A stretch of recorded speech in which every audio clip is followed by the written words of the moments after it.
Pero sa ngayon, no,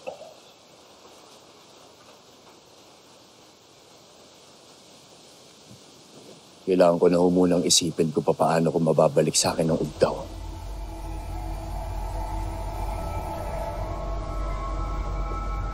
Dahil ayoko magkatotoo lahat ng mga nasa panaginip ko.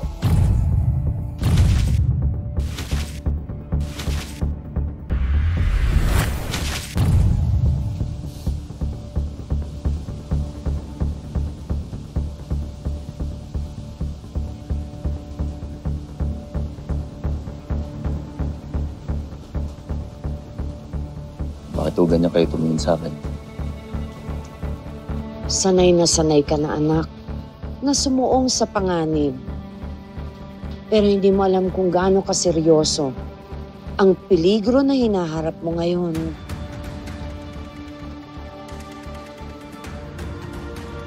Baka kailangan mo na ng tulong.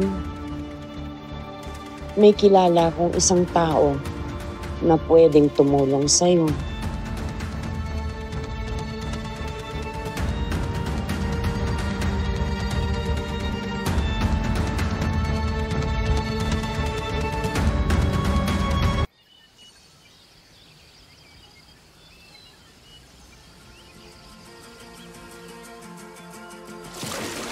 Ay, Damundi yan!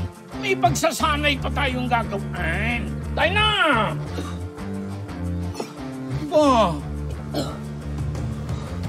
Ano?